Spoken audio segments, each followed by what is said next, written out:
Bien, muchas gracias. Va a ser difícil no repetirse, porque llevamos varias sesiones de la comisión, los argumentos cada vez son más convergentes y además, pues cuando uno habla al último es las cosas que pasan, ¿no? Bueno, por un lado, yo me gustaría interesarme también por el impacto económico del modelo de concesión elegido y cómo ustedes analizaron ese impacto, cómo ustedes en un momento dado, qué comparativa realizaron y con qué otros modelos lo compararon, porque se trata de un modelo que a nuestro juicio una de las características que tiene es que cualquier modificación del mismo tiene un efecto multiplicador, como de hecho luego ocurrió a partir de las modificaciones de contrato que generaron hasta 3 reequilibrios económicos, 2 de ellos derivados de modificaciones de obra, por un lado obra y por otro lado equipamiento, y en tercer lugar el llamado reequilibrio financiero. Y por lo tanto, si ustedes desde el principio tenían constancia del efecto multiplicador de estas transformaciones, de estos posibles cambios de obra y si se interesaron por otros modelos. También quisiera saber, por otro lado,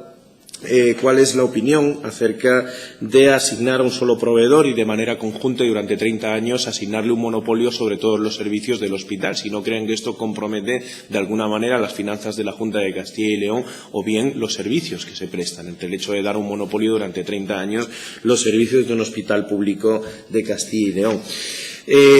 Hay cuestiones, sobre todo, que nos interesan en torno al impacto que tiene este modelo de contrato respecto a las posibles modificaciones como luego finalmente ocurrieron, ¿no? De hecho, tal y como se ha visto, se produce en primer lugar un primer modificado de la obra, que es un cambio de ubicación, el cual en principio se aprueba con la condición de no alterar el plan económico financiero y, sin embargo, al poco se realiza un primer modificado del contrato que supone una ampliación de la obra concedida por una duración de mayor tiempo,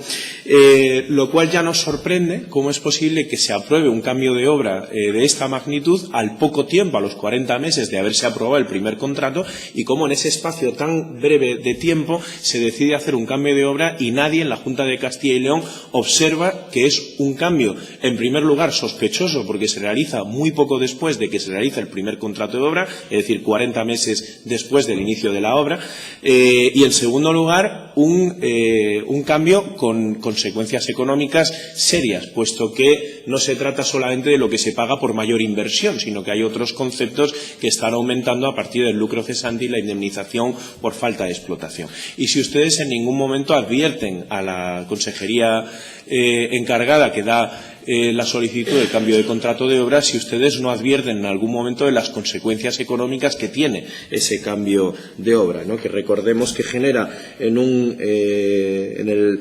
primer modificado consecuencia en el primer reequilibrio consecuencia del primer modificado de contrato, genera la cuantía de 30,5 millones de euros en indemnización por pérdida de explotación, y en el caso del segundo reequilibrio consecuencia del segundo y tercer modificado, especialmente el tercer modificado de equipamiento, que crea 59,7 millones en concepto de disminución de explotación, es decir, en torno a 90 millones, solo consecuencia de los retrasos generados por la propia Junta. Si ustedes no advirtieron la existencia de esta característica desde el principio y si no se tuvo en cuenta a la hora de advertir al organismo que crea el primer contrato de obra, que fueran muy cautelosos, puesto que ese contrato de obra era enormemente caro modificarlo, como luego terminó haciéndose hasta el punto de que se realizan varias modificaciones. Esas básicamente son mis cuestiones por ahora.